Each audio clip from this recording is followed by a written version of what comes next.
మహాకృపను బట్టి, ప్రభు అనుగ్రహించిన ఈ నూతన దినాన్ని బట్టి ప్రభువును స్తుతిస్తూ ఉన్నాం. అలాగే ఈ భయంకరమైన కరోనా వైరస్ దినాల్లో కూడా మనం సమీపంగా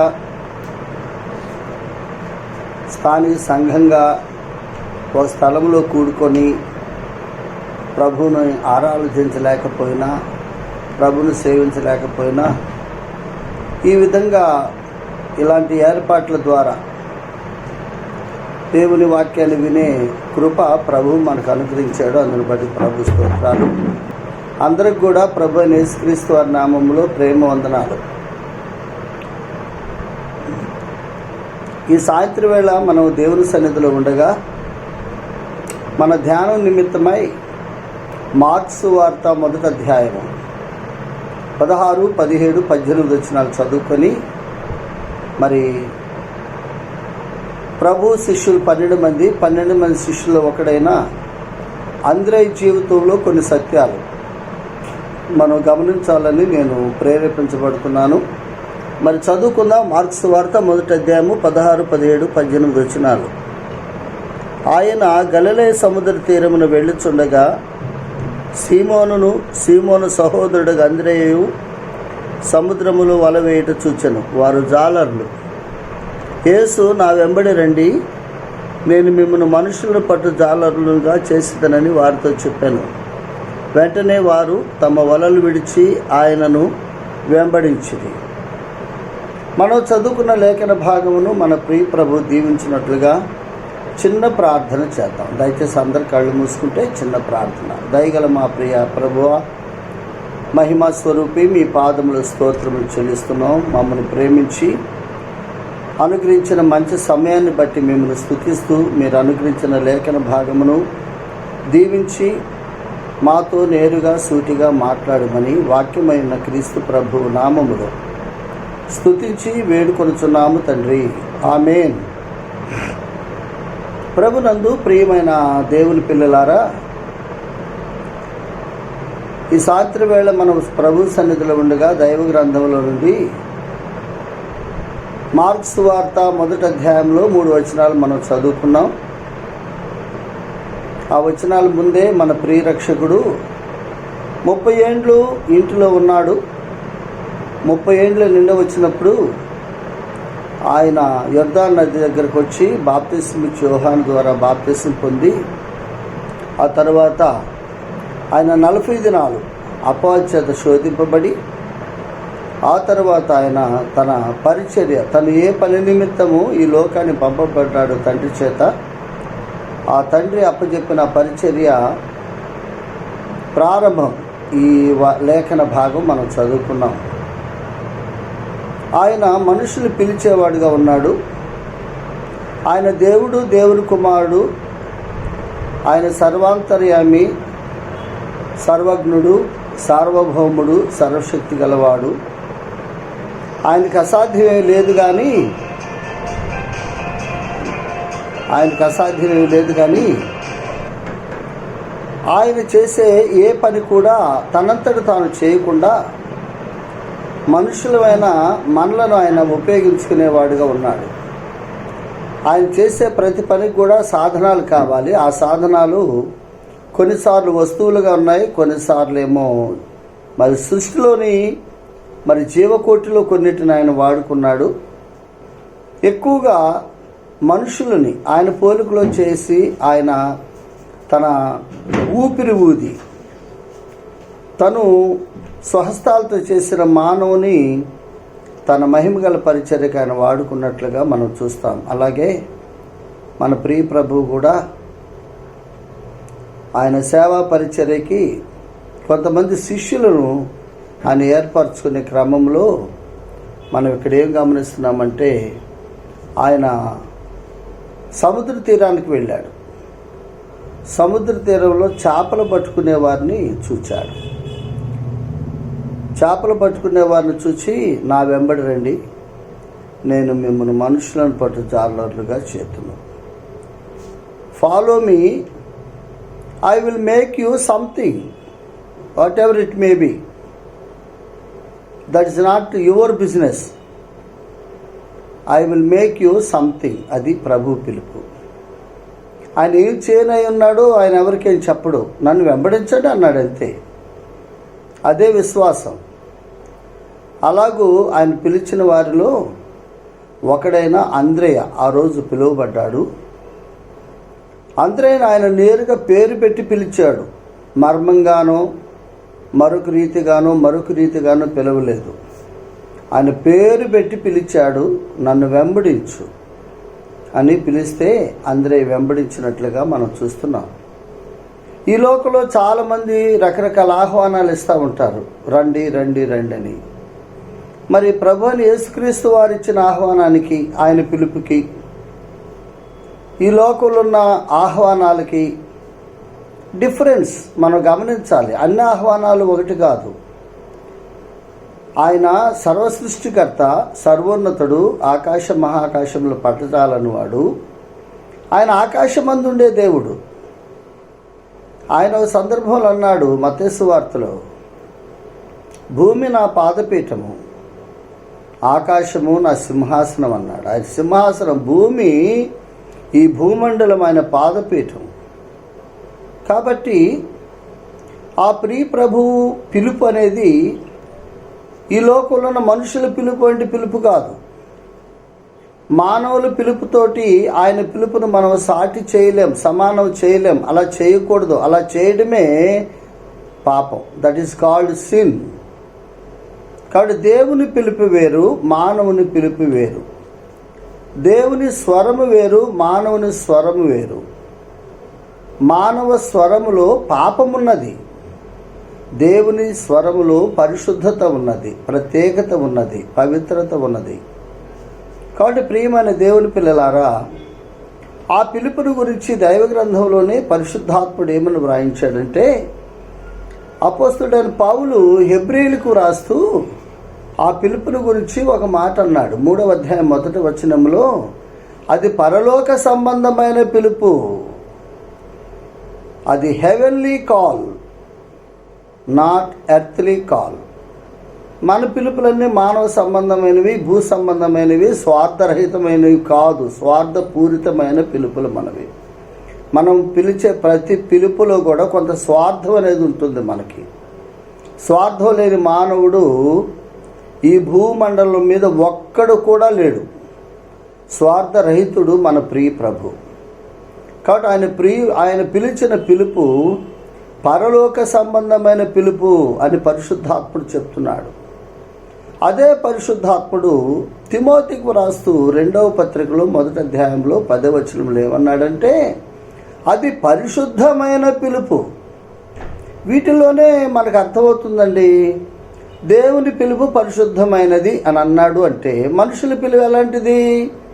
పాపపు ఇష్టమైనది, అంతే, పాపముతో కూడినది. ఆయన పరిశుద్ధత ఎవరో ఆపాదించిన పరిశుద్ధత కాదు. That's not at all positional holiness. అది ఆపాదించబడిన పరిశుద్ధత కాదు. ఆయన అస్సలు పరిశుద్ధుడు. ఆయన యొక్క దాన్ని ఏమంటారు, ఆయన యొక్క నిజస్థితి పరిశుద్ధత. అది ఆయన నోరు కూడా పరిశుద్ధమైనది. మన నోరు పరిశుద్ధమైందేనా? మన నాలుగు పరిశుద్ధమైందేనా? ఒకసారి రోమేలకు రాసిన పత్రిక 3వ అధ్యాయం చదువుకుంటే మన నోరు ఎంత భయంకరమైనదో, మన నాలుక ఎంత భయంకరమైనదో, మన స్వరం ఎంత భయంకరమైనదో చాలా స్పష్టంగా వ్రాయబడి ఉంది. కాబట్టి ఆయన అంద్రేయని ఎలా పిలిచాడు? పరిశుద్ధమైన పిలుపుతో పిలిచాడు. అదే పౌలు భక్తుడు ఫిలిప్పీలకు రాస్తూ ఆయన పిలుపును గురించి, ఆయన స్వరాన్ని గురించి 3వ అధ్యాయంలో 14వ వచనంలో అన్నాడు, అది దేవుని ఉన్నతమైన పిలుపు అని అన్నాడు. కాబట్టి ప్రియులారా, నాడు అంద్రేయని పిలిచిన, నేడు నిన్ను నన్ను ఇప్పుడు ఈ కాన్ఫరెన్స్ ద్వారా మా వాక్యం వింటున్న దేవుని పిల్లలమైన మనలందరినీ, అలాగే ప్రపంచం అంతటా విస్తరించి ఉన్న పరిశుద్ధులందరినీ, క్రైస్తవులని నన్ను, పరిశుద్ధులు అంటే యేసు రక్తంలో కడుగుబడిన వారు మాత్రమే. యేసు రక్తంలో కడగబడకుండా చాలామంది, కోట్లాది మంది మేము క్రైస్తవులమే అంటున్నారు. వారందరూ రియల్ క్రిస్టియన్స్ కాదు. హూ ఈజ్ రియల్ క్రిస్టియన్ అని ఇటీవల ఒక సెల్ కాన్ఫరెన్స్లో నేను మాట్లాడాను. కాబట్టి నిజ క్రైస్తవులు వేరు, నకిలీ క్రైస్తవులు వేరు. ఈనాడు చర్చెస్కి వెళ్ళే వారందరూ నిజ క్రైస్తవులను అనుకుంటున్నారు కానీ కాదు. యేసు రక్తంలో కడుగుబడిన వారే నిజమైన క్రైస్తవులు, నాణ్యమైన క్రైస్తవులు. యేసు రక్తంలో కడగబడకుండా, పాప ప్రక్షాళన కాకుండా, పాప శుద్ధీకరణ కాకుండా, పాప పరిహారం పొందకుండా కేవలం చర్చికి వెళ్ళి వస్తూ క్రైస్తవ ఆచారాలు ఆచరించేవారు నకిలీ క్రైస్తవులు. రేపు వారందరూ కూడా ఒకరోజు పాపుల తీర్పులో మహిమగల ధవళ సింహాసనం ఎదుట నిలబడి, ఇది జీవితమంతా మందిరానికి వెళ్ళి, చర్చికి వెళ్ళి, పాటలు పాడి, ప్రసంగాలు చేసి, కానుకలు ఇచ్చి, కార్యాలు చేసి, సేవ చేసి, అన్నీ చేసి వారు హృదయంలో ప్రభువును చేర్చుకోకుండా ఉన్నందువల్ల, వారు అలాగే తమ జీవనయాత్ర కొనసాగించడం వల్ల వారు మహిమగల ధవళ సింహాసనం ఎదుట నిలువబడి, వారి క్రియలను బట్టి గ్రంథాలు విప్పబడి తీర్పు పొంది అగ్నిగుండంలో పడవేయబడతారు. ఇది నా మాటలు కాదు, ఎవరి మీద విమర్శ కాదు. దేవుని వాక్య సత్యం కావాలి అంటే ప్రకటన గ్రంథం 20వ అధ్యాయం చదువుకుంటే అర్థమవుతుంది. అసలు దేవుడు యేసుక్రీస్తు ప్రభువుని ఎందుకు పంపాడండి లోకానికి? దానికి ఒకే ఒక ఆన్సర్ తిమోతి వ్రాసిన మొదట్లో పత్రికలో పాపులను రక్షించుటకనుంది. యేసు ప్రభువే భూమి మీద శరీరధారిగా ఉన్నప్పుడు లూకాసు వార్త 19:10లో నశించిన దానిని వెతికి రక్షించడానికి అని చెప్పాడు. అదే వ్యక్తిని గురించి దైవజనుడైన పౌలు రోమీలకు రాస్తూ 8వ అధ్యాయం 4వ వచనంలో పాప పరిహారము నిమిత్తం దేవుడు తన సొంత కుమారుని పాప శరీరాకారంతో ఈ లోకానికి పంపి ఆయన శరీరమందు మనకు రావలసిన, మనం పొందవలసిన శిక్షను ఆయన విధించాడు అని స్పష్టంగా చెప్పాడు. కాబట్టి యేసు ప్రభు వచ్చింది పండగల కోసం కాదు, పాప పరిహారం నిమిత్తం. ఎవరు పాపం? లోకంలో ఉన్న మనందరి పాపం, ఏ భేదం లేదు, అందరం పాపం చేశాం. కాబట్టి చర్చికి వెళ్తే పాప పరిహారం రాదు. కానుకలు ఇస్తే, కార్యాలు చేస్తే, సేవ చేస్తే, ప్రసంగాలు చేస్తే, పాటలు పాడితే, మందిరాన్ని శుభ్రంగా చేస్తే పాప పరిహారం కాదు. యేసు రక్తంలో కడగబడాలి, అప్పుడే పాప పరిహారం. అందుకే కదా ప్రభు శిలువ మీద వేలాడింది. ఈ కార్యాలన్నీ చేస్తే పాప పరిహారం అయ్యి దేవుని పిల్లలయ్యే అవకాశం ఉంటే అసలు యేసు ప్రభు శిలువ మీద ఎందుకు వేలాడాలండి? ఆయన ఎందుకు రక్తం కార్చాలి? ఆయన ఎందుకు నలగొట్టబడాలి?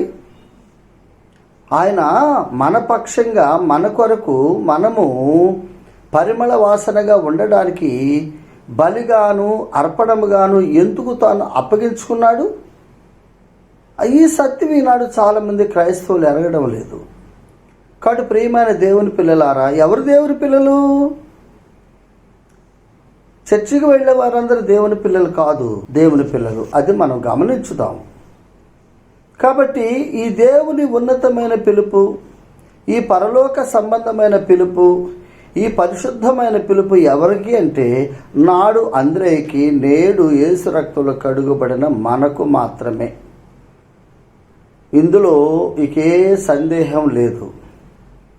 కాబట్టి ప్రభువు తన పరిచర్య కొరకు ప్రజలను పిలిచేవాడుకున్నాడు. ఆనాడు అంద్రేని పిలిచాడు, ఈనాడు అంద్రే లేడు. 2000 సంవత్సరాల క్రితం ఇది జరిగింది.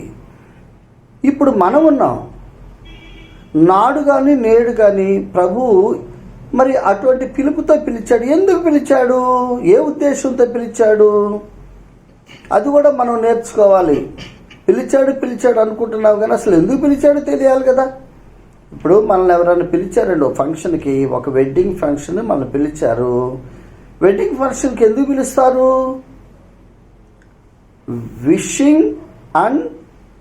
విషింగ్ వారిని అభినందించడానికి పిలుస్తారు. అండ్ విట్నెసింగ్, సాక్షులుగా ఉండడానికి పిలుస్తారు.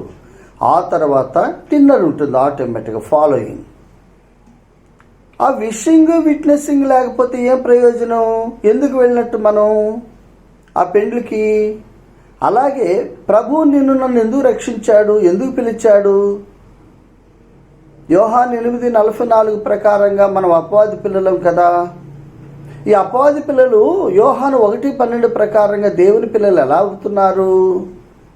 ఎందుకు చేస్తున్నాడు దేవుని పిల్లలుగా మనలను? ఏం పని పాట లేదా ప్రభువుకి? ఏం పని లేక ఊరికి సరదాగా మనల్ని పిలిచాడా? నో. ఎందుకు పిలిచాడంటే స్పష్టంగా ఎక్కువ నేను చెప్పను, కానీ కేవలం 2-3 అంశాలు మాత్రమే చెప్తా. ఆయన ఎందుకు నిన్ను నన్ను నాడు అందరేని కానీ నేడు నిన్ను నన్ను కానీ ప్రపంచంలో ఉన్న పరిశుద్ధులందరినీ కానీ ఎందుకు పిలిచాడంటే 1 కొరింథీ 7:15 ప్రకారం సమాధానముగా ఉండుటకు ప్రభు మనల్ని పిలిచాడు, అంతే. సమాధానం లేని వారు దేవుని పిల్లలు కాదండి. సమాధానంగా ఉండడానికే ప్రభు మనల్ని పిలిచాడు. ఈ సమాధానాన్ని గురించి ప్రభు మాట్లాడుతూ మత్తయి సువార్త 5వ అధ్యాయం పర్వత ప్రసంగంలో ఏమన్నాడంటే, సమాధానపరచువారు ధన్యులు, వారు దేవుని కుమారులు అనబడుదురు. చూసారా? యేసు ప్రభువుని నమ్మిన తర్వాత మనలో అసమాధానం ఉండకూడదు. ఇది క్రొత్త నిబంధన సత్యాలు, న్యూ టెస్టిమెంట్ బిబ్లికల్ ట్రూత్స్. వీటిని ఎవరు కూడా అపోజ్ చేయకూడదు, వీటికి అగెనిస్ట్గా మనం జీవించకూడదు. కాబట్టి ప్రభువుని నమ్మిన తర్వాత మనం సాధ్యమైనంత వరకు సమాధానాన్ని కోరుకోవాలి. సమాధానాన్ని వెదకి వెంటాడుము అని 34 కీర్తనలో ఉన్నట్లుగా నేను భావిస్తున్నా. సమాధానం వెదకి వెంటాడాలి. సమాధానం అసలు మనం నమ్మిన ప్రభు సమాధానకర్త. ఆయన ఇచ్చిన వాక్యం సమాధాన వాక్యం. మనం ప్రకటించే సువార్త ఏది? సమాధాన సువార్త. మనం చెప్పే సువార్త సత్యమేమిటి? దేవునితో సమాధాన పడండి, అదే కదా. ఇంతే. సమాధానం లేకుండా సువార్త లేదు, సమాధానం లేకుండా క్రైస్తవం లేదు, సమాధానం లేకుండా క్రీస్తు లేడు. కాబట్టి ప్రియమైన దేవుని పిల్లలారా, యేసుక్రీస్తు ప్రభువుని నమ్మిన మనం ఒక విధంగా చెప్పాలంటే ఎండ్ డేస్లో ఉన్నాము, అంత్యకాలంలో ఉన్నాము, రాకడ కాలంలో ఉన్నాము.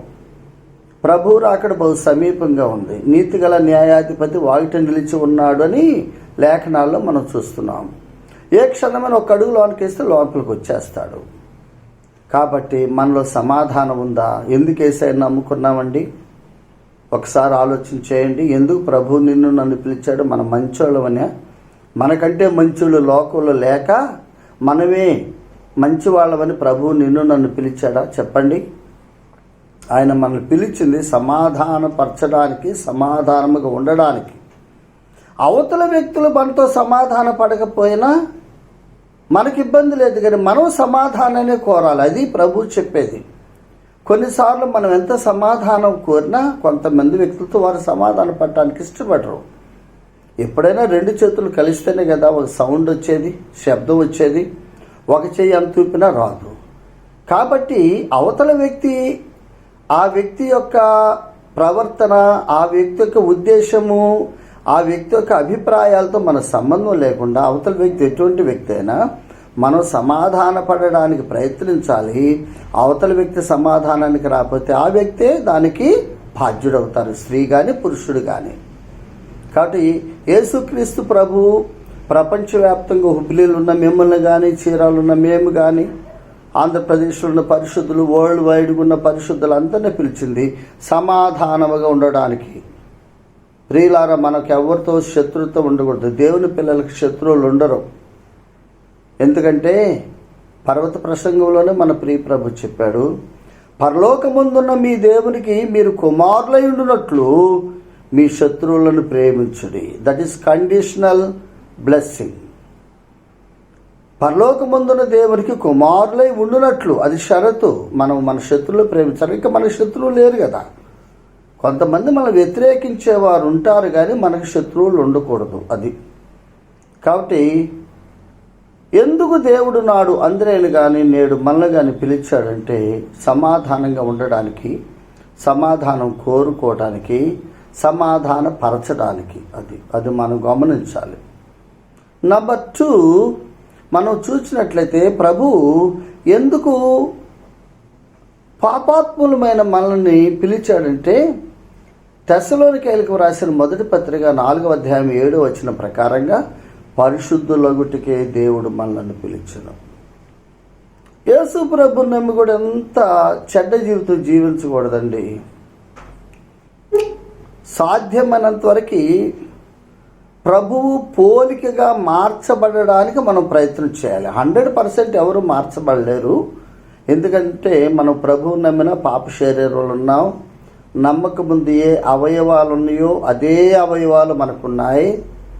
కాబట్టి గ్రాడ్యువల్గా రోజులు గడిచే కొద్దీ, నెలలు గడిచే కొద్దీ, సంవత్సరాలు గడిచే కొద్దీ ప్రభువుకి పోలికగా మనం మార్చబడాలి. అది ప్రభు కోరేది. 100% మనమే మార్చబడలేం.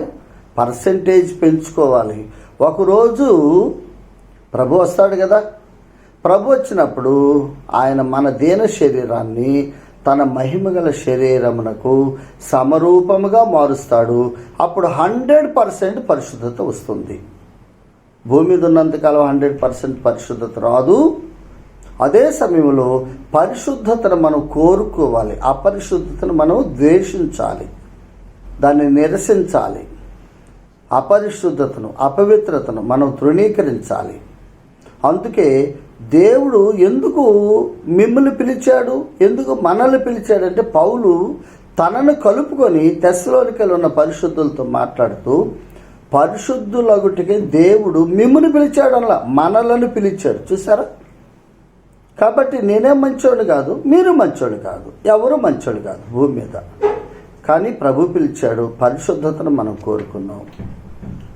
మరొక మాట కూడా మనం గమనిస్తే ఎందుకు దేవుడు మనల్ని పిలిచాడంటే, రోమీలకు రాసిన పత్రికలో 1వ అధ్యాయం 7వ వచనంలో, అంటే 1-7 కలిసి ఉంటాయి, చాలా పెద్ద పేర అది. ఆ 7వ వచనం చివరి భాగంలో అంటాడు, యేసుక్రీస్తు వారుగా ఉండుటకు దేవుడు మనల్ని పిలిచాడు. చూసారా? ఎవరు వారండి? యేసుక్రీస్తు వారు. ఇక్కడంతే, ఇక రెండో వారు లేరు. ఈనాడు సంఘాలలో, సహవాసంలో, క్రైస్తవ్యంలో వీరు వారండి, వారు వీరండి అంటున్నారు. ఆ వారులు ఏమి లేవు. అది పాపం, గుర్తుపెట్టుకోవాలి. మనము యేసుక్రీస్తు వారం. అది యేసుక్రీస్తు వారంటే మనం చూడగానే, ఓ వీళ్ళు యేసుక్రీస్తుకి సంబంధించిన వాళ్ళని లోకం చెప్పాలి. అది ప్రభువు చెప్పేది. చెప్తున్నారా సహోదరుడా, సహోదరి? మనల్ని చూసిన వాళ్ళు, అవునయ్యా వీళ్ళు యేసుక్రీస్తు వారు, దేవుని పిల్లలు, యేసు ప్రభువుని నమ్ముకున్నారు, ఆయన వెంబడిస్తున్నారు, ఆయన చెప్పినట్టుగా బ్రతకడానికి ప్రయత్నిస్తున్నారు, వీరు యేసుక్రీస్తు వారు అని అన్నారా? చెప్తున్నారండి. కాబట్టి ప్రియమైన దేవుని పిల్లలారా, మనము యేసుక్రీస్తు వారుగా ఉండడానికి మనల్ని పిలిచాడు. అంద్రేయుని కూడా అందుకే పిలిచాడు. ఇది పిలుపులో ఉన్న సందేశం. మంచిది. అంద్రేయుని ఎందుకు పిలిచాడు దేవుడు? నన్ను ఎందుకు పిలిచాడు? ఇక్కడ మనల్ని కూడా పెట్టుకోవాలి. ఎందుకంటే ఇప్పుడు అంద్రేయ లేడు కదా. అంద్రేయ లేడు. ఇప్పుడు మనం చదువుతుంది హిస్టరీ, చరిత్ర కదా, 1వ శతాబ్దంలో జరిగిన చరిత్ర. ఇప్పుడు అంద్రేయ లేడు కానీ ఎందుకు అంద్రేయ చరిత్ర రాశాడంటే, మన కోసం మనం అలా జీవించాలని. ఇప్పుడు అంద్రేయని ఎందుకు పిలిచాడు? దానికి ఒక మాట మార్క్స్ వార్తలోనే మనం చూసినట్లయితే 3వ అధ్యాయంలో చూడండి. 3వ అధ్యాయంలో 13వ వచనం, ఆయన కొండెక్కి తనకిష్టమైన వారిని పిలువగా వారు ఆయన యొద్దకు వచ్చింది. 14, వారు తనతో కూడా ఉండునట్లు ఆయన పిలిచాడు. అది ఒక్కసారి ప్రభువుని నమ్మిన తర్వాత మనం ఎవరితో ఉండాలండి? ఆదివారం ఏమో ప్రభువుతో, 6 దినాల లోకంతో. ఈనాడు చాలామంది క్రైస్తవులు, ఇది విచారం, విమర్శ కాదు, ఎవరు విమర్శ అని అనుకోవద్దు. ఆదివారం ఏమో ప్రభువుతో, 6 దినాలు లోకంతో. ఇదా మన జీవితం? ఇలాంటి జీవన శైలి, లైఫ్ స్టైల్ ప్రభు ఇష్టపడతాడా? ఇక్కడ ఒక మాట అన్నాడు, తనకిష్టమైన వారిని. ఎవరు దేవునికి ఇష్టలు? యేసు ప్రభువుని నమ్ముకొని చాలామందికి ఆయనకి అయిష్టంగా బ్రతుకుతున్నారండి. మనం ఆయనకి ఇష్టంగా బ్రతకాలి. ఆయనకి ఇష్టంగా బ్రతకాలంటే ఒకటి చిన్న సూత్రం ఏంటంటే ఆయనతో ఉండాలి, తనతో కూడా ఉండాలి, అంతే. అందుకే పిలిచాడు, ఎవరైనా రక్షించాడంటే అందుకే. ఇక లోకానికి నీకు చెల్లు, ఇక లోకంతో నీకు సంబంధం లేదు. లోకానికి గుడ్ బై చెప్పాలి. లోకానికి కెన్నడూ నీకు పొత్తు లేదు. మీరు విలువ పెట్టి కొనబడిన వారు, మీరు దేవుని సొత్తు, మీరు మీ సొత్తు కాదు. ఇది చాలా స్పష్టంగా దేవుని లేఖనాల్లో ఉన్నాయి. కాబట్టి ఎందుకు ప్రభువు నిన్ను నన్ను పిలిచాడు అంటే, నాడు అందరిని పిలిచాడంటే తనతో కూడా ఉండాలని. అది ఉంటున్నామా సోదరుడ సోదరి? మనము ఆయనతో కూడా ఉంటున్నాం అని ధైర్యంగా గుండె మీద చేసుకొని చెప్పగలమా మనం? ఎందుకంటే నా ప్రైవేట్ లైఫ్ ఏమిటో నా భార్యకి తెలియదు, నా భార్య ప్రైవేట్ లైఫ్ భర్తగా నాకు తెలియదు. కానీ మనందరి లైఫ్ ఎవరు తెలుసు? యేసయ్యకి తెలుసు. కాబట్టి 24 hours నిన్ను నేను అబ్జర్వ్ చేయలేను, నన్ను నీవు అబ్జర్వ్ చేయలేము. కానీ ఆయన కంటికి కనపడిన సృష్టము లేదు. ఆయన కన్నులు అన్నీ చూస్తూ ఉంటాయి. మరి ఒకరోజు ప్రభువు దగ్గరికి మనం వెళ్తాం కదండి, క్రీస్తు న్యాయపీఠం ఎదుట నిలబడాలి. నిలబడినప్పుడు మిస్టర్ ఎజ్రా కుమారుడా, లేకపోతే మిస్టర్ డేవిడ్, లేకపోతే మిస్టర్ ఇజ్రాయెల్ గారు, మీరు నమ్మిన తర్వాత నాతోటే ఉన్నారు, లోకంతో లేరు అని విట్టేసిస్తాడు ప్రభు. లేకపోతే మన పేరెత్తి మీరు నన్ను నమ్ముకున్నారు కానీ నటించారు, ప్రజల ముందేమో నాతో ఉన్నట్టుగా నటించారు, మీ ప్రైవేట్ లైఫ్ అంతా లోకంతో అపవాదితో అని అంటాడా? చిన్న విషయం కాదు, తనతో కూడా ఉండటుకు అంతే. Why God has called you and me. ఎందుకు దేవుడు నిన్ను నన్ను పిలిచాడు చెప్పు?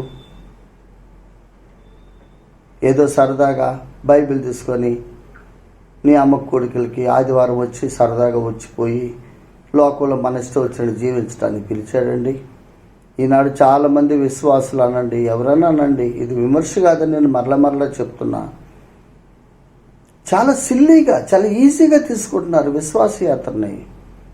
ఏంటో చాలా తెలియదు. దానిదే ఉందిలే బ్రదర్, దీనిదే ఉందిలే బ్రదర్, అన్ని పట్టించుకోకూడదు బ్రదర్ అంటున్నారండి. దానిదే ఉందా, దీనిదే ఉందా, ఏదైనా చేయొచ్చా, ఏదైనా మాట్లాడొచ్చా, ఎక్కడికైనా వెళ్ళొచ్చా, ఎవరితోటైనా సహవాసం చేయొచ్చా? గ్రంథం ఒప్పుకుంటుందా? ప్రభు ఒప్పుకుంటాడా? తనతో కూడా ఉండడానికి ప్రభు పిలిచాడు. ఒక మాట చూద్దామా?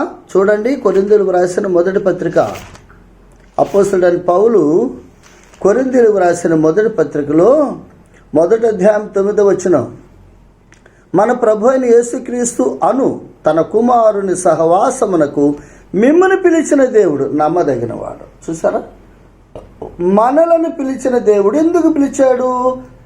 యేసుక్రీస్తు ప్రభుతో ఫ్రెండ్షిప్ చేయాలంట. మన ఫ్రెండ్ ఎవరంటే జీసస్. అంతకుముందు మన ఫ్రెండ్ ఎవరు? సాతాను. అది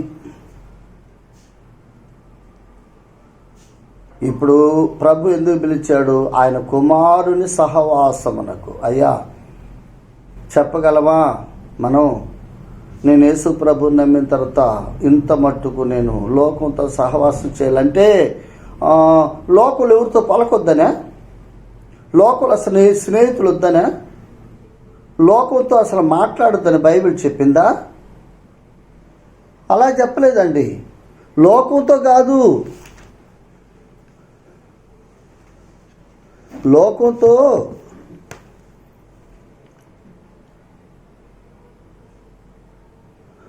లోకంతో కాదు. చూడండి, అలాగైతే మనం లోకంలో ఎవరితో మాట్లాడకూడదు, ఎవరితో సహవాసం చేయకూడదు అంటే అసలు లోకంలో మనం బ్రతకలేము. చూడండి, ఒక మాట దీన్ని కూడా ఆన్సరు బైబిల్ గ్రంథంలోని కొరింథీయులకు రాసిన మొదటి పత్రిక 5వ అధ్యాయము 9వ వచనం 10వ వచనం చదువుతున్నా. జారులతో సాంగత్యం చేయవద్దని నా పత్రికలో మీకు వ్రాసి ఉంటుని, అయితే ఈ లోకపు జారులతోనైనను లోభులతోనైనను దోచుకుని వారితోనైనను విగ్రహారాధికులతోనైనను ఏమాత్రమును సాంగత్యము చేయవద్దని కాదు. అది ఈ లోకల్ వాళ్ళు చెడ్డోళ్ళు, దొంగలు, దోచుకునేవారు, విగ్రహారాధులకు జారులు ఎవరెవరు ఉంటారు, అసలు వాళ్ళతో స్నేహం చేయొద్దని, పలకొద్దని కాదు. అది దాని అర్థం. అలాగైతే మీరు లోకములో నుండి వెళ్ళిపోవాల్సి వచ్చింది కదా. ఉన్నంత వాళ్ళే కదండి. యేసు ప్రభు నమ్ముందు మన బ్రతుకుడేదే కదా. యేసు ప్రభు నమ్మక ముందు మనం ఎవరిని? ఆ లక్షణంలో ఏదో ఒక లక్షణం ఉందా లేదా? కాబట్టి ఎవరితో మాట్లాడొద్దు, ఎవరితో పలకొద్దు అని కాదు దాని అర్థం. అలా పలకొద్దు, మాట్లాడొద్దు, వాళ్ళతో మీరేమి సంబంధాలు పెట్టుకోవద్దంటే అసలు ఈ లోకంలో నుంచి వెళ్ళిపోవాల్సి వస్తుందట. కాబట్టి ప్రియమైన దేవుని పిల్లలారా, ప్రభువుని మనం ప్రభు మనల్ని రక్షించింది యేసు ప్రభువుతో ఉండడానికి, ఆయనతో సహవాసం చేయడానికి. ఆయనతో సహవాసం అంటే ఏమిటి?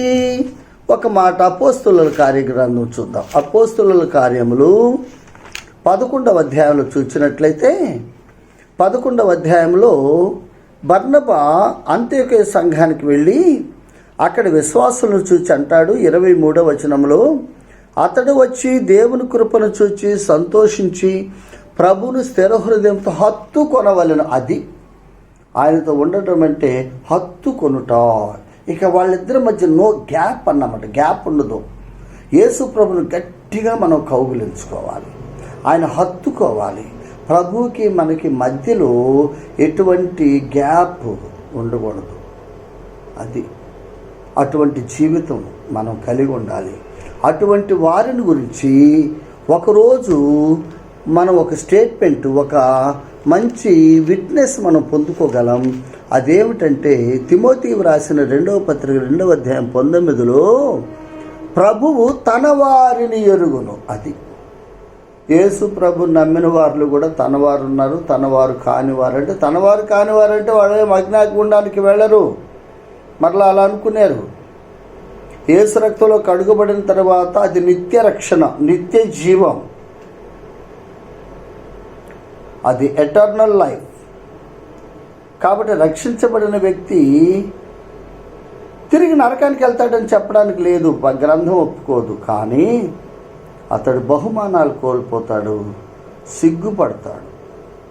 కాబట్టి ప్రియమైన దేవుని పిల్లలారా, అంద్రయ్య ప్రభువుని నమ్మకం ఉందేమో సముద్రాన్ని హత్తుకున్నాడు, తన నావును హత్తుకున్నాడు, తన పనిని హత్తుకున్నాడు, తన వల హత్తుకున్నాడు, చేపలను హత్తుకున్నాడు, లోకాన్ని హత్తుకున్నాడు, జీవించాడు. యేసయ్యను నమ్మాడు, అన్నీ విడిచిపెట్టాడు, యేసయ్యను హత్తుకున్నాడు. ఇది మన లైఫ్ స్టైల్లో ఉండాలి. మరి మనం ఎవరిని హత్తుకుంటున్నాం? మనకి ప్రభుకి ఎడముందా? Is there any gap between? ఆలోచన చేయాలి. ఏమైనా ఎడముంటే రేపు ప్రభు దగ్గర సిగ్గుపడాలండి. కాబట్టి అంద్రేయ ప్రభును హత్తుకొని జీవించాడు. ప్రభు అంద్రేయుని కానీ లేక నిన్ను నన్ను కానీ ఎందుకు పిలిచాడు అంటే తనతో కూడా ఉండుటకు. అంటే ఎనీ టైం 24/7. అది 24/7. ఇక అక్కడే మినహాయింపులు లేవు, మార్జిన్లు లేవు. యేసు ప్రభువుని నమ్మిన తర్వాత మనం చనిపోయే వరకు ఆయనతో కూడా ఉండాలని ప్రభు కోరుతున్నాడండి. ఇదంతా మనం సెల్ఫ్ ఎగ్జామిన్ చేసుకోవాలి. ఇది ఎవరు ఇక్కడ పరీక్ష చేసి నీవు ఇలా ఉన్నావు అని ఎవరు చెప్పరు. ప్రభువు చూస్తున్నాడు. దీనికి తగిన ఫలితం మనం పొందుకుంటాం. మంచిది. అంద్రేయులో ఉన్న మరొక లక్షణం మనం ఇక్కడ చూసినట్లయితే, అంద్రే ఉద్యోగం ఏమిటి, మన ఉద్యోగం ఏమిటి అంటే మన పని, కమిషన్ కదా. ఒక కమిషన్ ప్రభు మనకిచ్చాడు, ఒక పని మనకిచ్చాడు. ఎందుకు పిలిచాడు అంటే పని చేయటానికి. ఏం పని చేశాడు అంద్రయ్య? ఒకసారి యోహాను సువార్త చూడండి. ఆయన చేసిన పని, ఆయన జీవితం మనకు మాదిరి అన్నమాట. అందుకే ఆయన గురించి మనం ధ్యానం చేస్తున్నాం. 1వ అధ్యాయము యోహాను సువార్త 1వ అధ్యాయము 41-42 వచనాలు. ఇతడు అంటే అంద్రయ్య మొదట తన సహోదరుడైన సీమోనును చూచి, మేము మెస్సీని కనుగొంటిమని అతనితో చెప్పి యేసునొద్దకు అతని తోడుకొని వచ్చాను. ఇదే మన పని, ఇంకేం లే. యేసునొద్దకు అతనిని తోడుకొని వచ్చాను. అందరిని ఎందుకు దేవుడు పిలిచాడు? నువ్వు పెద్ద మందిరాలు కట్టయ్యా, పెద్ద పెద్ద సభలు పెట్టు, పెద్ద పెద్ద కన్వెన్షన్స్ పెట్టు, రిట్రీట్స్ పెట్టు, ఓ పెద్ద పెద్ద కార్యాలు చేయండి, అందుకు పిలవలా. యేసు ప్రభు నమ్మిన తర్వాత మనం యేసు ప్రభు దగ్గరికి మనుషులను తోడుకొని రావాలి. అదే కదా ఆయన కాల్లోనే యోహాను మార్కు సువార్త 1వ అధ్యాయము 17వ వచనంలో స్పష్టంగా ఉంది, మిమ్ములను మనుషులను పట్టు జాలర్లుగా చేసేదను. మీరు చేస్తారు కాదు, ఐ విల్ మేక్ యూ. నీకు ఆ సామర్థ్యం లేదు. అది ఒకవేళ ఈ లోకంలో నువ్వు పెద్ద ఇంజనీరు కావచ్చు, డాక్టర్ కావచ్చు, సైంటిస్ట్ కావచ్చు, పెద్ద మేధావి కావచ్చు, పెద్ద ప్రొఫెసర్ కావచ్చు, అందులో ప్రావీణ్యత ఉంది. కానీ ప్రభు దగ్గరికి నడిపించే ప్రావీణ్యత ఈ ప్రపంచంలో, ఈ సామర్థ్యం ఎవ్వరికి లేదు, ప్రభు ఇస్తే తప్ప. ఈ లోకంలో మనకున్న తెలివితేటలు, మనకున్న చదువులు, డిగ్రీలు మనం బ్రతకడానికి, లోకంలో పేరు ప్రతిష్ట పొందుకోవడానికి సరిపోతాయి. కానీ దేవుని సేవకు పనికిరావు. అక్కడ స్పష్టంగా చెప్పాడు మార్కు సువార్త 1:17లో, నేను చేస్తా, నేను చేసేదను, మనుషులను పట్టు జాలర్లుగా నేను చేసేదను, నువ్వు చేస్తావని చెప్పలా. కాబట్టి ఎవరు కూడా ఈనాడు చాలామంది అతిశయపరులు తయారయ్యారండి. చాలామంది అన్నారు, అబ్బా అన్న నేను వాక్యం చెప్తే నేను చెప్తాను, ఎంతమంది నమ్ముకున్నారు, ఇక ప్రభు కార్యం ఏమి లేదా? మనం చెప్తే ప్రభువు నమ్ముకుంటారండి? మనం చెప్తే ప్రభువుని నమ్ముకుంటే మరి యోహాను సువార్త 16:8 ఏం చేయాలి మనం? 16:8లో అప్పర్ రూమ్ మినిస్ట్రీలో, మేడగది పరిచర్యలో మన ప్రభు ఏం చెప్పాడు? చివరి మాటలు శిష్యులతో ఆయన నీతిని గూర్చి, పాపమును గూర్చి, తీర్పును గూర్చి మనుషులు ఒప్పింపజేస్తాడు. ఆయన అంటే పరిశుద్ధాత్మ దేవుడు. మన వల్ల ఏమవుతుందండి? మనం పని ఏంటంటే తీసుకురావాలి, అది ప్రభువు దగ్గరికి తీసుకురావాలి, వాక్యం వినడానికి ప్రజలు సమకూర్చాలి, అంతవరకే మన పని. మనం ఏ వ్యక్తిని రక్షించాలి, అవసరమైతే వచ్చే వాళ్ళని వెనక్కి నెట్టేస్తాం మన మాటలతోటి, మన ప్రవర్తనతోటి, మన చెడ్డ ఆలోచనలతోటి. మందిరానికి వచ్చేవాళ్ళు కూడా రాకుండా చేయగలం మనం, అంతేగాని మందిరానికి ఎవరిని తోడుకొని రాలేము, తీసుకురాలేము. ప్రభు ఆకర్షించాలి అది. కాబట్టి ఒక విశ్వాసిగా ఆనాడు అంద్రేయ కానీ, ఈనాడు నీవు నేను కానీ, మనకు ప్రభు ఇచ్చిన పని ఏమిటంటే ప్రజలను మందిరానికి తోడుకొని వద్దాం, దేవుని సన్నిధికి తోడుకొని వద్దాం, దేవుని వాక్యం వినే అవకాశం మనం కల్పిద్దాం. అది మనమేం రక్షించలేం, అదే పని చేస్తున్నాడు. ఎవరు? అంద్రేయ వాళ్ళ అన్నయ్యని తీసుకొని వస్తున్నాడు. రా మనం మెస్సీ అనుకున్నాం, అది అక్కడ ఉన్నాడు, ఆయనే నేను చూసా, నువ్వు కూడా చూడు అన్నాడు. అన్నయ్య తమ్ముడు వెంటబడి వచ్చాడు, ప్రభు చేత పట్టుబడ్డాడు. అన్నయ్యనేమో ప్రభు దగ్గర నడిపించినోడు, ప్రభులోకి నడిపించినాడు అంద్రేయ. పేతుర్ని దేవుడు ఎవరిని వాడుకున్నాడండి? పేతుర్ని వాడుకున్నాడా, అంద్రేయని వాడుకున్నాడా? తర్వాత పరిచర్యలో ప్రముఖంగా పేతుర్నే వాడుకున్నాడు. ఏమైనా ఆయాసపడ్డా, కుళ్ళుకున్నాడా? అంద్రేయ సంతోషించాడు. ఇక్కడ సత్యం మనం నేర్చుకోవాలి. మన ద్వారా కొంతమంది ప్రభువులోకి వస్తే, ప్రభు ఒకవేళ మనకంటే మిన్నగా, మనకంటే గొప్పగా, మనకంటే విశేషంగా వారిని వాడుకుంటే మనం సంతోషించి ఆనందించాలి. కానీ ఆయాసపడకూడదు, కుళ్ళుకోకూడదు, వారి మీద ముఠా కట్టకూడదు, వారి మీద కుట్రలు చేయకూడదు. ఈ దినాలు అది ఎక్కువైపోయింది. ఎవరైనా బాగా వాడబడుతుంటే చూసి ఓర్చుకోలేకపోతున్నారండి, చూసి ఓర్చుకోలేకపోతున్నారు. వీళ్ళని గురించి ఏమన్నారంటే నాకు ఒక విషయం గుర్తొస్తుంది. ఆదికాండం 21లో ఆ పిల్లవాడు పెరిగి పాలు విడిచాను. ఏ పిల్లవాడు? ఇస్సాకు. అంటే ఎదుగుచున్న ఇస్సాకు. అక్కడ ఎదుగుచున్న ఇస్సాకు పెరిగి పాలు విడిచాడంటే ఎదుగుచున్న ఇస్సాకు. అప్పుడు విందు చేస్తే ఇష్మాయిల్ అనేవాడు ఉన్నాడు కదా, ఇంట్లో అప్పటికే 14 ఏళ్ళు అయింది వాడు ప్రవేశించి. వాడు పరిహసిస్తున్నాడు, నవ్వుతున్నాడు, హేళన చేస్తున్నాడు. అంటే ఎదుగుతుంటే ఆనందించాలి కదా. తన తమ్ముడే వరుస అవుతాడు కదా ఇస్సాకు, ఇష్మాయిల్కి వరుసలో. తమ్ముడు ఎదుగుతుంటే ఆనందించాలి కదండి. ఆనందించకుండా ఆయాసపడుతున్నాడు, పరిహసిస్తున్నాడు, ఎగతాళి చేస్తున్నాడు. ఈనాడు చాలామంది మనలో అలాంటి వారు ఉన్నారండి. మనకంటే చిన్నవాడు ఎదుగుతుంటే మనం ఓర్చుకోలేకపోతున్నాం, మనం దాన్ని తట్టుకోలేకపోతున్నాం. అబ్బో ఎంత ఆయాసమో. దేవుడు ఆ వ్యక్తిని చక్కగా తన చేతిలో బలమైన సాధనంగా వాడుకుంటుంటే ప్రభువుని స్తుతించడానికి బదులుగా ఆయాసపడుతున్నాం, ఓర్చుకోలేకపోతున్నాం. ఆ వ్యక్తిని ఎలాగైనా డౌన్ చేయాలని ప్రయత్నాలు చేస్తాం. అవసరమైతే ముఠాలు కడతాం, అవసరమైతే నేరాలు మోపుతాం, ఆ వ్యక్తి మీద నిందలు కూడా వేస్తాం, దేనికైనా సాహసిస్తాం. ఎందుకు అది చావల. ప్రభుని నమ్ముకున్నాం కానీ ఆ కుళ్ళుబోతు బుద్ధి, ఆ కుట్ర బుద్ధి, ఆ ముఠా తత్వం, ఆ వారం లేని తనం చావల. ఏం చేయాలి? అందరే ఎలాంటోడు కాదు.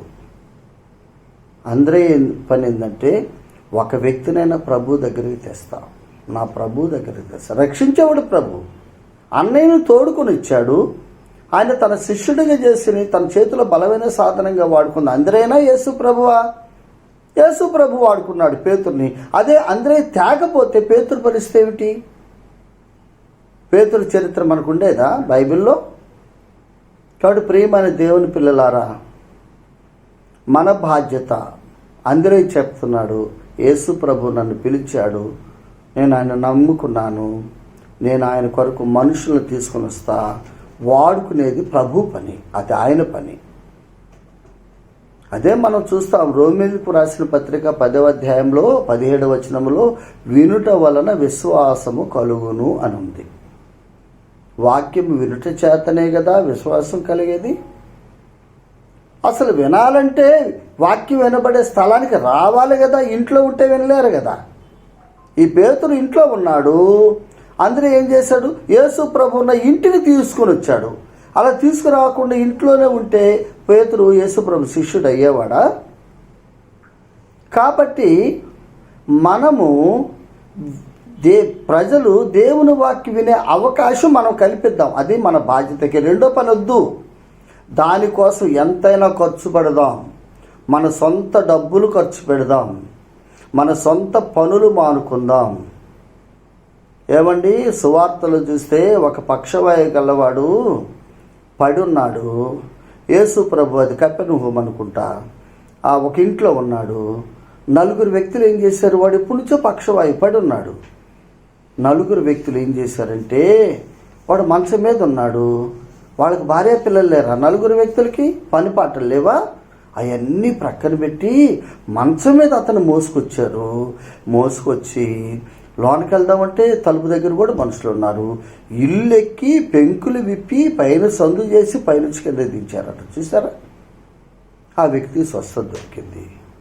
ఎలా దొరికింది? 4 లేకపోతే ఆ వ్యక్తికి స్వస్థత వచ్చేదా? మన సంగతి ఆలోచించేద్దాం. ఇప్పుడు వినే మీరు కానీ, చెప్పే నేను కానీ, మనం రక్షణ పొందామంటే, మనం దేవుని పిల్లలమయ్యంటే మనకు ఒకళ్ళు చెప్పారా లేదా వాక్యం? మనకేమైనా రాత్రులు కళ్ళొచ్చి మనం యేసు ప్రభుని నమ్ముకున్నామా? మన కోసం ప్రయాసపడిన వాళ్ళు ఉన్నారా లేదా? ప్రార్థించిన వాళ్ళు ఉన్నారా లేదా?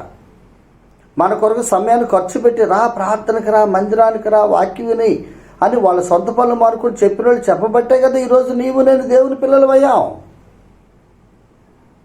మరి మనం కూడా ఎవరినైనా ఒక్కళ్ళని తోడుకు రావద్దండి కనీసం? కాబట్టి ప్రియమైన దేవుని పిల్లలారా, యేసు ప్రభు నిన్ను నన్ను ఎందుకు రక్షించాడు అంటే,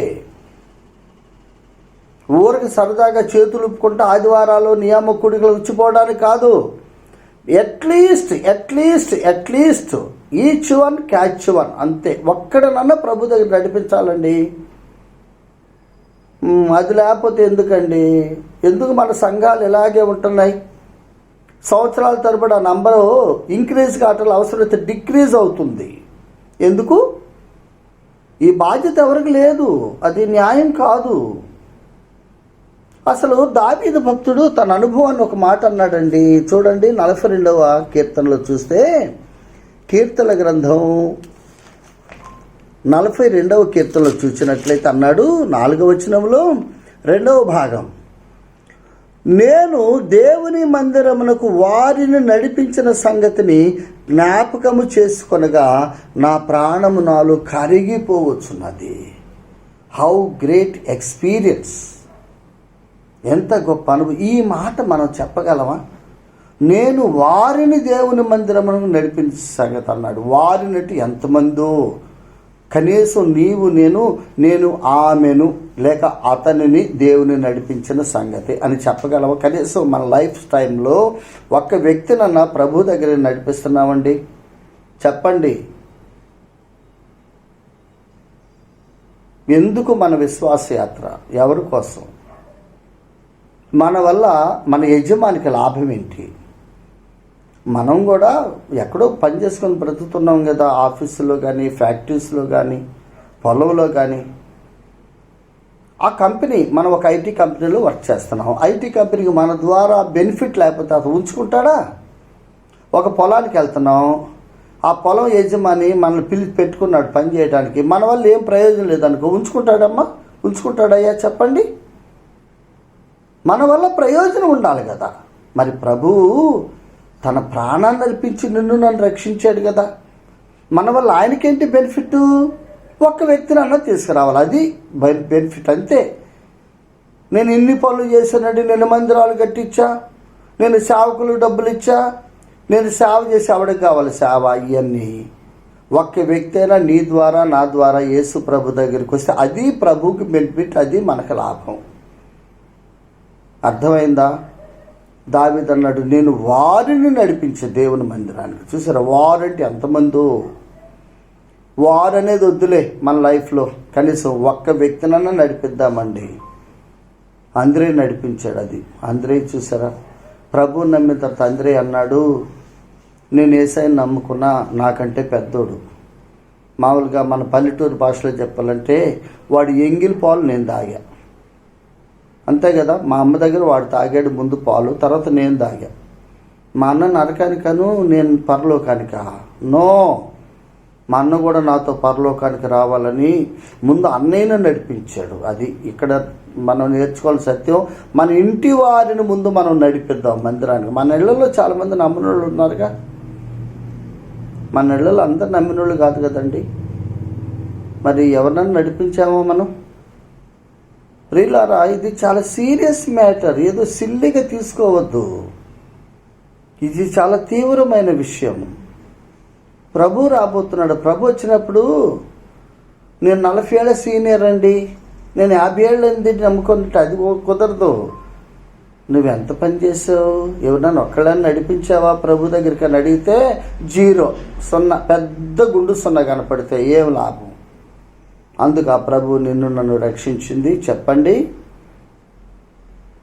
అంద్రయ్య ఒక సవాల్ విసురుతున్నాడు. అసలు అంద్రయ్య అంటే పేరేంటో తెలుసా? అంద్రయ్య అంటే అర్థం పౌరుషం గలవాడు, రోషం. యేసయ్య ప్రభు నమ్మిన వాళ్ళకి రోషం ఉండాలయ్యా. రోషం లేనివాడు యేసు ప్రభు కాదు. పెద్ద మీసాలు పెంచుకుంటే రోషం కాదు. ప్రభువు కొరకు రోషంగా పనిచేయాలి. అది అంద్రయ్య.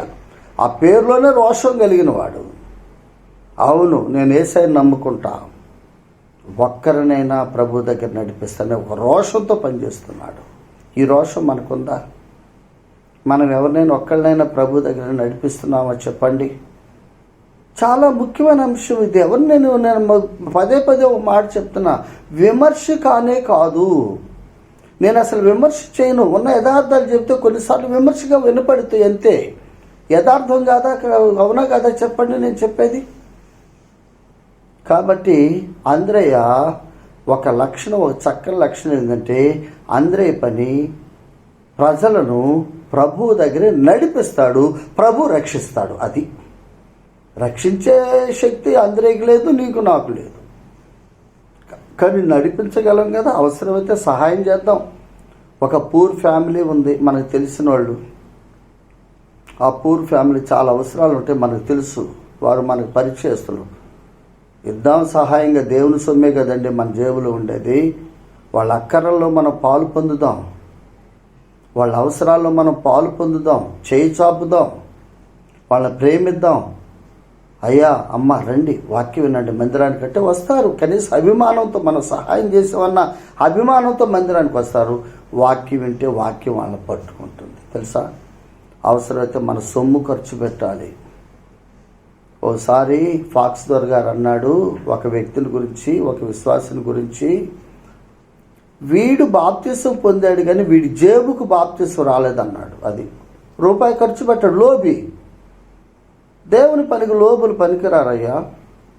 మన టైం ఖర్చు పెట్టాలి, మన టాలెంట్స్ ఖర్చు పెట్టాలి, మన ట్రెజర్ ఖర్చు పెట్టాలి. చూసారా, మన సమయం, మన సామర్థ్యం, మన సమృద్ధి, మన సొమ్ము, ఈ 3 ఖర్చు పెడితేనే విశ్వాసి.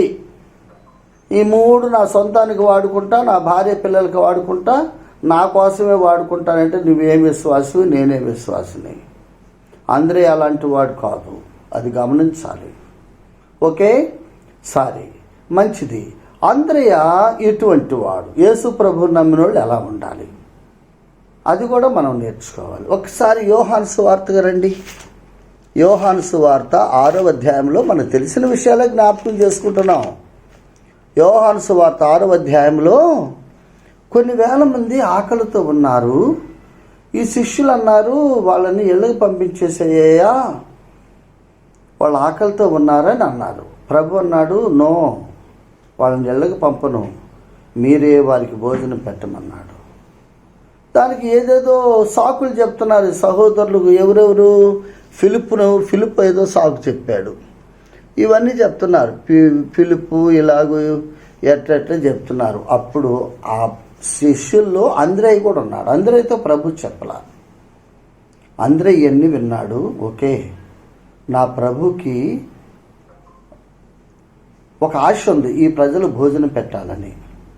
కాబట్టి ఎక్కడైనా దొరికిద్దేమోనని అంద్రేక ప్రభు అందరితో చెప్పాలి. అందరూ విన్నాడంతే. వాళ్ళతో మాట్లాడుతూ ఈయన విన్నాడు ప్రక్కన కూర్చొని. వెంటనే లేచాడు అంద్రియ, ఆ ప్రజల్లోకి వెళ్ళాడు. ఎంత చెమట కార్చాడు, ఎంత కష్టపడ్డాడు, ఎంతమందిని అడిగాడు.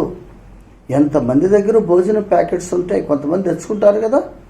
ఒక పిల్లోడి దగ్గర కూడా భోజనం ప్యాకెట్ ఉంది. అందరిని అడుగుతున్నాడు, మాకు కావాలి అన్నారేమో, అంతే కదా. ఆయన వెళ్ళి నేరుగా చిన్నపిల్లోడిని అడిగి ఉంటాడు, ఎంతోమందిని అడిగి ఉంటాడు. వాళ్ళు మేము ఇయ్యమని ఉంటారు. ఒకళ్ళు ఇవ్వమంటే 2 ఇవ్వమంటే 10 మంది ఇవ్వమంటే ఆయన విసుగుబడి వెనకరాలా. చూసారా ఎంత ఓర్పు, ఎంత చురుకుదనం. ప్రభు పని అడుగుతూనే ఉన్నాడు. ఎంతమంది కాదన్నా నో నో నో మేము ఇవ్వమంటే సరే మంచిది బ్రదర్ మీరే తిననంటూ ఇంకోళ్ళ దగ్గరికి వెళ్తాట. చేతిలో అన్న మూట సద్ది మూట ఉన్న వాళ్ళందరిని అడిగాడండి. చివరికి చిన్నపిల్లోడు ఉన్నాడు. చిన్నపిల్లలు అసలు ఎవరు కదండి. కానీ ఆ చిన్నపిల్లోడి దగ్గరికి వెళ్ళి, బాబు ఆ మూట నాకు ఇస్తావా అని అడిగాడు. అది యేసు ప్రభు కావాలి, నాకంటే నాకు కాదు యేసయ్యకి కావాలని అడిగి ఉంటాడు. అది అందరే అంటాడు, ఆ మూట నువ్వు తెచ్చుకున్న ఆ భోజనం మూట నా ప్రభువుకి కావాలి, యేసయ్యకి కావాలి, నువ్వు ఇస్తావా? సంతోషంగా ఇచ్చాడండి. చిన్నపిల్లలు ఇస్తారు అసలు? చిన్నపిల్లలు మనం ఇచ్చింది కూడా వాళ్ళు ఉంచుకొని మనం పెట్టమన్నా పెట్టరు. ఆ బిడ్డ సంతోషంగా ఇచ్చాడండి. అది తెచ్చాడు, యేసు ప్రభుకి ఇచ్చాడు. ఆ చిన్న మూటలున్న ఆ కొద్దిపాటు ఒక చిన్న పిల్లోడికి సరిపడే ఆహారం ఎన్ని వేల మందికి సరిపోయింది. ఎన్ని వేల మందికి తృప్తి దొరికింది. ఎన్ని వేల మంది సంతోషించారు. ఎంత గొప్ప అద్భుతం జరిగింది. దీనికి కారణం ఏమిటి? అప్పుడు 12 మంది శిష్యులు ఉన్నారు కదా. అందరే ఒక్కడే లేడు కదా. అక్కడ 12 మంది ఉన్నారు. 11 మంది మాకెందుకులే, ఇది మాకు పట్టదులే, ఎవరో చూసుకుంటారని ఎవరికి వాళ్ళు మాకు కాదని కూర్చుంటే, అసలు అందరైతే చెప్పపోయింది నాకే, నేను దేవుని పని చేయాలి అని చురుకుగా లేచి పని చేశాడు. అంటే ఇక్కడ మనం నేర్చుకునే సత్యం, దేవుని పని విషయంలో చురుకుదనం కలిగిన వ్యక్తి, సోమరిగాడు, చురుకుదనం. ఈ అందరూ కూడా అట్లే కూర్చుంటే ప్రభు ఏం చేసేవాడు కదా. 11 మంది కూర్చున్నారు కదా, ఈయన కూడా మామూలుగా అట్లే కూర్చుంటే మరి ప్రభు ఏం చేసేవాడో మనకు తెలిసేది కాదు. కానీ అలా కూర్చోలా. నో, 11 మంది చేయకపోతే నేను ఎందుకు చేస్తాను అంటున్నారు. ఇప్పుడు మనం ఎవరికైనా పని చెప్తే వాళ్ళు చేయట్లేదు కదండి, నేను చేయను, వాళ్ళకి చెప్పండి, వీళ్ళకి చెప్పండి, వాళ్ళు చేయనప్పుడు నేను ఎందుకు చేయాలంటున్నారు విశ్వాసులే. మరి ప్రభు ఈ విశ్వాసకి ఏం చెప్పలా, ప్రభు ఈ అందరికీ ఏం చెప్పలా, కానీ అంటున్నాడు ఇది నా బాధ్యత, నా గురువు గారి పని, నా రక్షకుని పని నేను చేయాలి, నా బాధ్యతని చెప్పకుండా పోయి చేశాడండి. ఇటువంటి లక్షణాలు మనలో ఉండాలి. అంటే అందరూ ఎటువంటి వాడంటే ప్రభు పని ఏమన్నా ఉందా చేయటానికని వెదికేవాడండి. ప్రభు పని ఉందా చేయకుండా తప్పించుకుందామని తప్పించుకునేవాడు కాదు అంద్రయ్య. ఇప్పుడు అటువంటి వాళ్ళు ఎక్కువ మంది అయ్యారు సంఘాల్లో. ఏమన్నా పని చెప్తారేమో అని తప్పించుకెళ్ళిపోతారు. ఏదో పని చెప్తారు, అన్న నాకు ఇంట్లో పని ఉందన్న, సిస్టర్కి బాగలేదన్న, పిల్లలకి బాగలేదన్న, ఆ పని ఉంది ఈ పని ఉంది, అబద్ధాలు కూడా చెప్తున్నారండి. చాలా విచారం. కానీ అందరూ ఏంటి, అందరయ్య అసలు దేవుని పని చేయడానికి ఏమైనా ఉందా నేను చేయటానికని పని వెతుక్కొని చేస్తాడు దేవుని పని. అది ఈ లక్షణం ఉండాలయ్యా విశ్వాసం అంటే. ఈ లక్షణాలు లేకుండా ఊరిక ఏదేదో చెప్తే ఎవరికి కావాలండి మన ప్రసంగాలు చెప్పండి. క్రియలు లేని విశ్వాసం మృతమని యాకోబు భక్తుడు రాస్తున్నాడా లేదా? దేవుని పని అంటేనేమో అన్ని సాకులు చెప్తారా, వాయిదాలు వేస్తారా? మీ ఇంటి పని, సొంత పని, ఉద్యోగం అయితేనేమో పరిగెత్తుకొని పోయి చేస్తారా? ఇదేనా విశ్వాసం అంటే? అందరూ అలాంటి వాడు కాదు. ఇంటి పని ప్రక్కన పెడతాడు, సొంత పని పక్కన పెడతాడు, దేవుని పని మొదటి స్థానం ఇస్తాడు, దేవుని పని వెదకి చేస్తాడు, తర్వాత ఇంటి పని అంటాడు. చూసారా? ఇటువంటి వాళ్ళు దేవుని దృష్టిలో గొప్పవాళ్ళు అవుతారు, దేవుడు మెచ్చుకుంటాడు. ఓకేనా? సమయం 8:30 అయింది కాబట్టి నేను ముగిస్తాను. ఇంకొక మాట చెప్పి ముగిస్తాను. దగ్గర గంట అవుతుంది.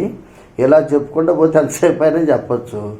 ఇంకొక మాట, ఆంధ్రలో మరొక లక్షణం ఏంటంటే మార్క్స్ వార్తలోనే ఒక్క మాట చూద్దాం. చూడండి, మార్క్స్ వార్త 9వ అధ్యాయం. మార్క్స్ వార్త 13వ అధ్యాయం, క్షమించండి, 13వ అధ్యాయంలో 3-4 వచనాల్లో ఒలీవల కొండ మీద యేసు ప్రభు ఉన్నాడు. అక్కడ 4 శిష్యులు ఉన్నారు, పేతురు, యాకోబు, యోహాను, అంద్రెయ. 4 కలిసి ప్రభువుని అడుగుతున్నారు. 4వ వచనం 13:4, ఇవి ఎప్పుడు జరుగును? ఇవన్నీ నెరవేరబోవు కాలమునకు ఏ గుర్తు కలుగును? అది మాతో చెప్పమని ఆయనను ఏకాంతమందు అడుగగా. చూసారా? ఆయనను ఏకాంతమందు అడుగగా. ఇక్కడ వీళ్ళకున్న ఇంట్రెస్ట్ ఏంటంటే దేవుని వాక్యం నేర్చుకోవాలనే తపన, ఇంట్రెస్ట్. దేవుని వాక్యం నేర్చుకోవాలంటే ఆయన ఏమి ఎప్పుడు ప్రజల మధ్య ఉంటున్నాడు, వాళ్ళకి టైం దొరకట్లా. వాళ్ళు వెయిట్ చేస్తున్నారు, ఎప్పుడు టైం దొరికిద్దా ప్రభు, ఎప్పుడు దొరుకుతాడా? మాకున్న ప్రశ్నలన్నీ ఆయనకి చెప్పి ఆయన దగ్గర సమాధానం పొందుకోవాలి. ఇంకెవరిని అడగరు వాళ్ళు. ప్రభువు దగ్గరే వాక్యం నేర్చుకోవాలని ఆసక్తి. ఒకరోజు దొరికింది. ఆ ఒలీవల కొండ మీద ఒక్కడే ఉన్నాడు. ఈ 4 చేరారు. 4లో ఈ అంద్రయ్య కూడా ఉన్నాడు. వాళ్ళు ఏమడిగారు? ప్రభువా, ఈ చాలా విషయాలు చెప్తున్నావే, ఇవన్నీ ఎప్పుడు జరుగుతాయి అని ఏకాంతమందు అడిగారట. ఏకాంతమందు. చూసారా? వాక్యం నేర్చుకోవాలనే ఆసక్తి కలిగిన వాడు అంద్రయ్య. తెలుసా? ఎవరి దగ్గర? బైబిల్ స్కూల్లో కాదు. బైబిల్ స్కూల్కి వెళ్ళి వాళ్ళు ఏదో చెప్తే నేర్చుకునేది ఏంటంటే బైబిల్ స్కూల్ ఎవరికి తెలుసండి? లూకాసు వార్త 10:39 తెలుసు కదా మీకు. మరి ఎక్కడుంది? యేసు పాదముల యొద్ద కూర్చుని ఆయన చెప్పేది వింటా ఉంది. యేసు పాదాలు ఎక్కడున్నాయి? మత్తయి 18:20, ఎక్కడ 2-3 నా నామమును కూడి ఉందరో వారి మధ్య నేను ఉందును. ఎక్కడ 2-3 కూడే స్థలం? స్థానిక సంఘం. అది బైబిల్ కాలేజీలో కదా వాక్యం నేర్చుకోవాల్సింది, స్థానిక సంఘంలో. నేను అక్కడికి వెళ్ళానన్నా, ఆ కాలేజీకి వెళ్ళానన్నా, ఈ కాలేజీకి వెళ్ళానన్నా, డిటిహెచ్లు ఉన్నాయి, బీటీహెచ్లు ఉన్నాయి, ఎంటీహెచ్లు. ఎవరికి కావాలి ఈ హెచ్లు? ఈ హెచ్లు నేర్చుకున్న వాళ్ళు చాలామంది సంఘాలు పాడు చేస్తున్నారు. విమర్శ కాదు ఇది.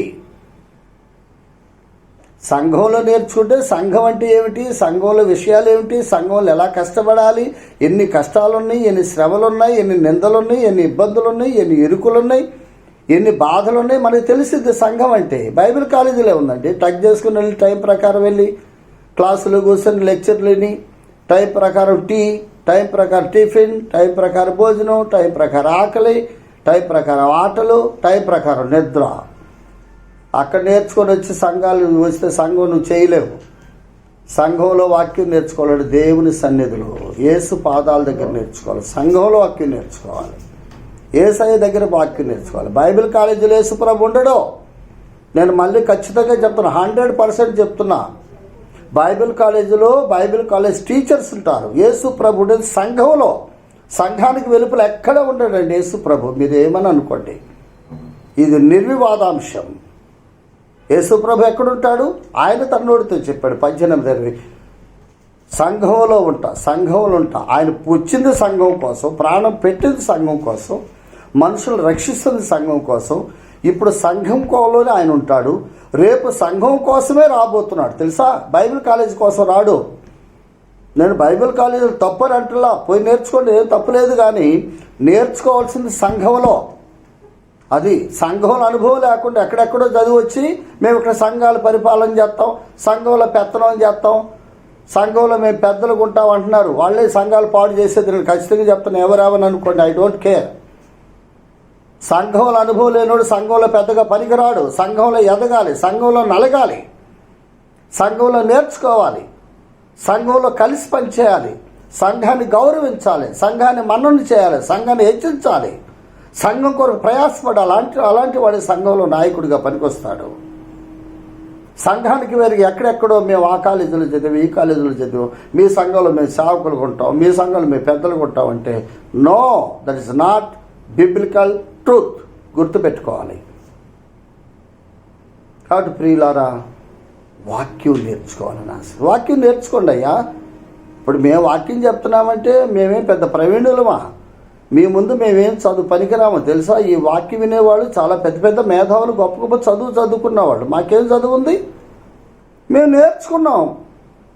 కింద కూర్చొని పాదాల దగ్గర చూసుకొని దైవజనులు వాక్యం చెప్తుంటే వాళ్ళ పాదాల దగ్గర కూర్చొని, ఆ రోజుల్లో కుర్చీలు లేవు మా కాలంలో, కిందే ఈ తెల్ల పట్టలు కూడా లేవు, గడ్డేసుకొని కూర్చునే వాళ్ళం.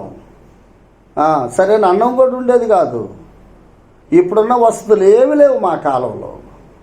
దేవుడు మాకేదో వాక్యం ఇచ్చాడు, మాకు తెలిసింది మేము చెప్తున్నాం. మేము పెద్ద ప్రవీణులు అని చెప్పట్లా. మరి మీరెందుకు మాలాగా వాక్యం చెప్పకూడదు? ఈనాడున్న దేవుని సేవకులు మీకంటే ఏం గొప్పోళ్ళండి. కాబట్టి అందరూ వాక్యం నేర్చుకోవాలని నా యొక్క మనవి. కాబట్టి ప్రియమైన దేవుని పిల్లలారా, అంద్రేయ పౌరుషం గల్లవాడు ప్రభు కొరకు జీవించాడు, చివరికి ప్రభు కొరకు హతసాక్షి అయ్యాడు.